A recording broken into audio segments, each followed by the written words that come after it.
الحمد للہ رب العالمین والصلاة والسلام علی رسولہ الکریم۔ اعوذ باللہ من الشیطان الرجیم، بسم اللہ الرحمن الرحیم۔ لقد کان لکم فی رسول اللہ اسوۃ حسنہ۔ محترم سامعین اور ناظرین کرام، آج اپنے جو درس ہم نے شروع کیا ہے اس کا تیسرا سلسلہ ہے۔ کل ہم پہنچے تھے رسول اللہ صلی اللہ علیہ وسلم کی نماز اشراق تک۔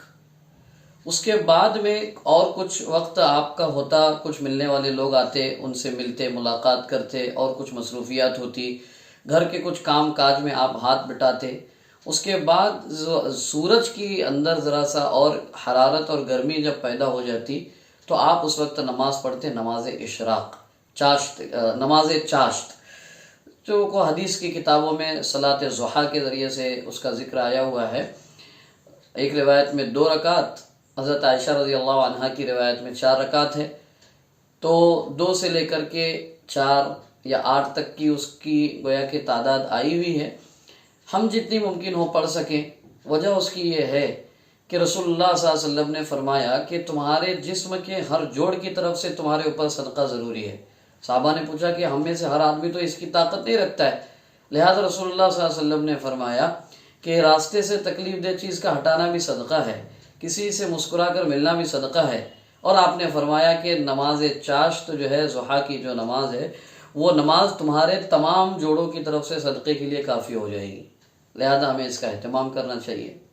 اگلی چیز، عام معمول رسول اللہ صلی اللہ علیہ وسلم کا ایک اور یہ تھا کہ آپ جو ہے فرض نمازوں کی پہلے اور بعد کی سنن اور نوافل، سنتیں اور نفل نمازیں عام طور پر گھر میں پڑھا کرتے تھے۔ وجہ اس کی یہ ہے کہ اس کے فائدے بھی ہیں۔ نمبر 1 جو ہے رسول اللہ صلی اللہ علیہ وسلم کی سنت پر عمل کرنے کا ثواب ہوگا۔ دوسرا، گھر کی خواتین اور بچوں کے سامنے ہماری نماز کا عملی نمونہ آئے گا۔ اور تیسری چیز یہ ہے کہ ان نماز کے ذریعے سے، اس میں پڑھی جانے والی تلاوت، ذکر، اذکار کے ذریعے سے گھروں سے شیاطین کے اثرات جو ہے ختم ہوتے چلے جائیں گے، اللہ کی رحمت اور برکت نازل ہوگی۔ تیسری چیز رسول اللہ صلی اللہ علیہ وسلم کی جو تھی، آپ نماز میں آیات عذاب پر رویا کرتے تھے، اس سے اپنے بچنے کے لیے اللہ سے دعا کیا کرتے تھے۔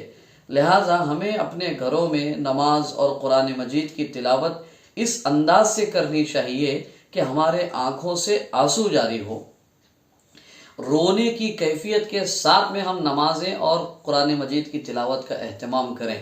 یہ 3 چیزیں ہیں جو گویا کہ آج کے درس میں مجھے بتانی تھی۔ انشاءاللہ آج کا درس تھوڑا سا مختصر ہو گیا ہے کافی۔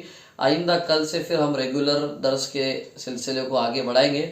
اللہ پاک سے دعا ہے اللہ پاک آپ کو، مجھے نبی کریم صلی اللہ علیہ وسلم کی گھریلو ان سنتوں کو اپنے گھروں میں زندہ کرنے اور اس کے مطابق ہمیں عمل کرنے کی توفیق عطا فرمائے۔